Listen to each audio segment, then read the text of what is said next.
जय हिंद समाजवादी साथियों। मुंबई शादी समारोह से आए अखिलेश मुख्य सचेतक और नेता प्रतिपक्ष के नाम। जी हां, आज हम बात करेंगे समाजवादी पार्टी के मुखिया अखिलेश यादव जी, जो लगातार अब चर्चाओं में बने हुए हैं। जब से जो विधानसभा का जो उपचुनाव हुआ है कल, जिसके जो रिजल्ट जो कल सामने आया, उसमें भारतीय जनता पार्टी को इंडिया गठबंधन ने करारी हार देते हुए 13 विधानसभा सीटों पर जहाँ पर उपचुनाव हुआ था, उनमें से भारतीय जनता पार्टी महज 2 सीटें जीत सके और इंडिया गठबंधन ने 10 सीटें जीतकर एक नया इतिहास कायम किया है। वहीं पर एक जो सीट है वो निर्दलीय प्रत्याशी वहां से जीतकर विधानसभा में पहुंचे। तो वहीं पर अब सपा मुखिया अखिलेश यादव जी के ऊपर उत्तर प्रदेश में जो 10 विधानसभा सीटें हैं जहां पर उपचुनाव होने जा रहा है, उसको लेकर दारोमदार अखिलेश यादव जी के कंधों पर बहुत बड़ी जिम्मेदारी है इंडिया गठबंधन को लेकर। जिस तरह से अखिलेश यादव जी ने लोकसभा के चुनाव में इंडिया गठबंधन की जो जिम्मेदारी अखिलेश यादव जी को उत्तर प्रदेश में दी गई थी, अखिलेश यादव जी ने उसे बखूबी से निभाया और जाति समीकरण के हिसाब से अखिलेश यादव जी ने प्रत्याशियों का ऐलान किया। उसी का परिणाम रहा कि समाजवादी पार्टी देश की तीसरी सबसे बड़ी पार्टी बनी है और उत्तर प्रदेश की सबसे बड़ी पार्टी बनकर उभरी है, जिसमें से अखिलेश यादव जी का जो नेतृत्व है वो इस बार बाहर आया है। जहां पर सपा मुखिया अखिलेश यादव जी दिन रात मेहनत कर रहे हैं। दिन रात मेहनत करने के साथ साथ लगातार अखिलेश यादव जी चर्चाओं में बने हुए हैं, क्योंकि अभी आप लोगों को पता है जो अनंत अंबानी यानी कि जो अनिल अंबानी के जो भतीजे हैं और उसके साथ ही साथ धीरू भाई मुकेश अंबानी के जो पुत्र थे, उनके यहाँ शादी समारोह में सपा मुखिया अखिलेश यादव जी सब परिवार पहुंचे। उसके बाद वहाँ पर अखिलेश यादव जी वहाँ पर पहुँचकर उन्होंने मुंबई में जो महाराष्ट्र का विधानसभा चुनाव है उसके लिए पार्टी कार्यालय में गए और पदाधिकारियों से बातचीत भी की और बातचीत करने के साथ साथ इंडिया गठबंधन के तहत सीटें मांगने की भी अखिलेश यादव जी ने वहाँ पर बात रखी है। उसके बाद सपा मुखिया अखिलेश यादव जी लखनऊ वापस आ चुके हैं और लखनऊ वापस आने के साथ ही साथ अखिलेश यादव जी अब नेता प्रतिपक्ष और मुख्य सचेतक पद के जो पद हैं उन पदों को लेकर लगातार जो दावेदार हैं उनके सुन रहे, उनकी बातें सुन रहे और लगातार अब समाजवादी पार्टी के पास उत्तर प्रदेश की विधानसभा में नेता प्रतिपक्ष बनाना है, क्योंकि सपा मुखिया अखिलेश यादव जी इससे पहले नेता प्रतिपक्ष हुआ करते थे, लेकिन कन्नौज की लोकसभा सीट से अखिलेश यादव जी चुनावी मैदान में उतरे और उन्होंने चुनावी मैदान में उतरने के साथ ही साथ उन्होंने रिकॉर्ड मतों से जीत भी हासिल की है। जहां पर अब अखिलेश यादव जी कन्नौज से सांसद बन चुके हैं। वहीं पर अखिलेश यादव जी ने जो कहल की विधानसभा सीट जहाँ से अखिलेश यादव जी विधायक हुआ करते थे, 2022 में उन्होंने चुनाव जीता था, अब उन्होंने उस सीट से अपना इस्तीफा दे दिया। इस्तीफा देने के साथ ही साथ अब सपा मुखिया अखिलेश यादव जी जहाँ पर नेता प्रतिपक्ष का जो उनके पास पद था उस पद से भी अखिलेश यादव जी ने अपना इस्तीफा दे दिया है। अब समाजवादी पार्टी जहां पर उत्तर प्रदेश में 10 विधानसभा सीटों पर उपचुनाव होने जा रहा है और कहीं ना कहीं 2027 में जो चुनाव होने जा रहा है उससे पहले का ये हम सेमी फाइनल भी इसे बोल सकते हैं।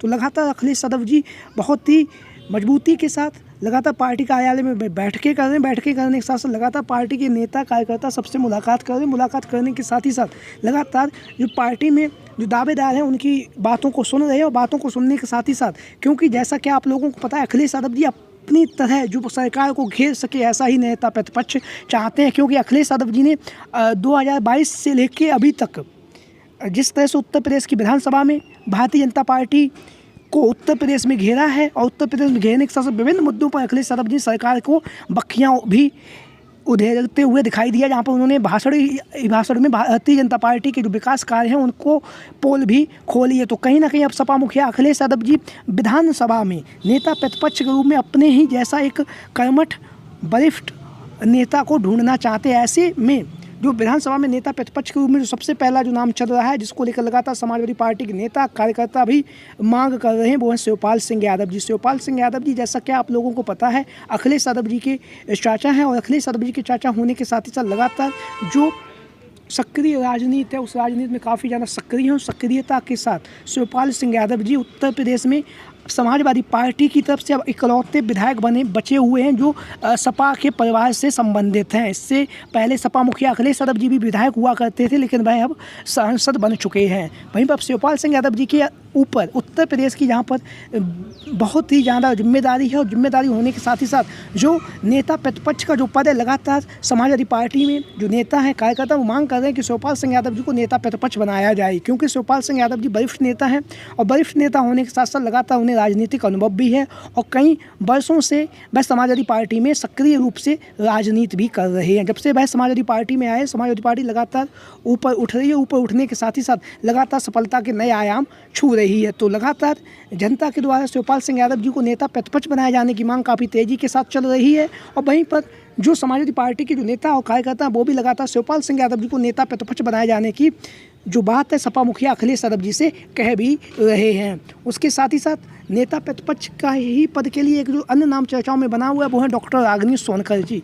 डॉक्टर रागिनी सोनकर जी मछली शहर की जो विधानसभा सीट है वहाँ से समाजवादी पार्टी की विधायक है। पहली बार अखिलेश यादव जी ने इन्हें टिकट दिया और यह मछली शहर की जो विधानसभा सीट वहाँ से है चुनावी मैदान में जीत गई और जीतने के बाद यह विधानसभा पहुँच चुकी हैं। विधानसभा में जिस तरह से इन्होंने सरकार को घेरा है विभिन्न मुद्दों पर, उसको लेकर कहीं ना कहीं जनता रागिनी सोनकर जी को समाजवादी पार्टी का नेता प्रतिपक्ष के रूप में देखना चाहती है। तो लगातार रागिनी सोनकर जी का जो नाम है वो भी नेता प्रतिपक्ष के रूप में लगातार चर्चाओं में बना हुआ है। वहीं पर हम बात करेंगे इसी कड़ी में आगे जो है आप लोग देख रहे हैं रामअचल राजभर समाजवादी पार्टी के वरिष्ठ और दिग्गज नेता हैं। दिग्गज नेता होने के साथ साथ राजनीतिक अनुभव भी उन्हें है और ऐसी स्थिति में उन्हें नेता प्रतिपक्ष को लेकर जो गैर यादव ओबीसी वोट बैंक है उसमें कहीं ना कहीं रामअचल राजभर को लेकर भी चर्चाएं काफ़ी तेज़ी के साथ चल रही। वहीं पर इंद्रजीत सरोज जी का नाम भी लगातार नेता प्रतिपक्ष के रूप में चल रहा है। इसके साथ ही साथ जैसा कि आप लोगों को पता विधान परिषद में अब समाजवादी पार्टी के साथ जो कैंडिडेट की जो संख्या है वो हो चुकी है कि अब समाजवादी पार्टी विधानसभा में भी अपना विधान परिषद में भी अपना नेता प्रतिपक्ष बना सकती है। तो ऐसी स्थिति में विधान परिषद में नेता प्रतिपक्ष के रूप में शाह आलम उर्फ गुड्डू जमाली का जो नाम है सबसे ज़्यादा चर्चाओं में बना हुआ है। शाह आलम गुड्डू जमाली जी जैसा कि आप लोग अपनी स्क्रीन के माध्यम से देख भी रहे हैं 2022 का जब आजमगढ़ में लोकसभा का उपचुनाव हुआ तो उसमें शाह आलम गुड्डू जमाली जी बीएसपी के कैंडिडेट के तौर पे वहाँ से उतरे और उन्होंने वहाँ से 2.5 लाख वोट प्राप्त किए। 2.5 लाख वोट प्राप्त करने के साथ ही साथ सपा मुखिया अखिलेश यादव जी के जो छोटे भाई थे धर्मेंद्र यादव जी वह चुनावी मैदान में हार गए। उसके बाद अखिलेश यादव जी ने एक नई रणनीति बनाई और शाह आलम उर्फ गुड्डू जमाली को समाजवादी पार्टी में शामिल करके उन्हें MLC बना दिया। MLC बनने के बाद शाह आलम गुड्डू जमाली जी ने आजमगढ़ में धर्मेंद्र यादव जी के लिए धुआंधार दिन रात मेहनत की, दिन रात प्रचार किया और प्रचार करने के साथ ही साथ जो धर्मेंद्र यादव जी को जिताने में बहुत महत्वपूर्ण भूमिका निभाई और धर्मेंद्र यादव जी वहाँ से लगभग 1 लाख से ऊपर वोटों से जीतकर अब लोकसभा में पहुँच चुके हैं। तो अब विधान परिषद में नेता प्रतिपक्ष के रूप में शाह आलम उर्फ गुड्डू जमाली जी का नाम जो है लगातार चर्चाओं का केंद्र बिंदु बने हुए हैं। समाजवादी पार्टी की तरफ से शाह आलम उर्फ गुड्डू जमाली जी का नाम लगातार MLC में जो विधान परिषद है उसमें नेता प्रतिपक्ष के रूप में चल रहा है। वहीं पर आप लोगों को पता है एक जो पद और जो खाली हुआ है वो है मुख्य सचेतक का पद जो मनोज पांडे जी हुआ करते थे। उन्होंने राज्यसभा के चुनाव में सपा मुखिया अखिलेश यादव जी से गद्दारी करने के साथ ही साथ अखिलेश यादव जी ने उन्हें मुख्य सचेतक का जो पद था उस पद से हटा दिया। तो यहाँ पर मुख्य सचेतक को लेकर समाजवादी पार्टी में 2 दिग्गजों के नाम चर्चाओं में बने हुए। पहला नाम है आसू मलिक जी का जो पश्चिमी उत्तर प्रदेश की राजनीति में अहम भूमिका रखते हैं और अखिलेश यादव जी के करीबी हैं, विश्वसनीय भी हैं। उसके साथ ही साथ दूसरा जो नाम चल रहा है वो है राजेंद्र प्रसाद चौधरी जी जो भी अखिलेश यादव जी के विश्वसनीय होने के साथ साथ लगातार आप लोगों ने राजेंद्र प्रसाद चौधरी जी को और आसू मलिक जी को हमेशा ही अखिलेश यादव जी के साथ में देखा होगा। तो ये दोनों दिग्गज जो नाम हैं राजेंद्र प्रसाद चौधरी और आसू मलिक जी का जो नाम है मुख्य सचेतक के पद के लिए लगातार चर्चाओं में बना हुआ है। तो आप लोगों की क्या राय है इन संभावित दावेदारों को लेकर? सभी साथी कमेंट बॉक्स के माध्यम से अपनी राय जरूर दें। इसके साथ ही साथ जो भी साथी चैनल पर आज पहली बार आए हैं वो चैनल को सब्सक्राइब करें, वीडियो को लाइक करें। वीडियो को अंत तक देखने के लिए आप सभी का बहुत बहुत धन्यवाद एवं आभार। जय हिंद, जय भारत, जय समाजवाद, जय Akhilesh mission 2024। Thank you for watching this video. जय हिंद, जय भारत।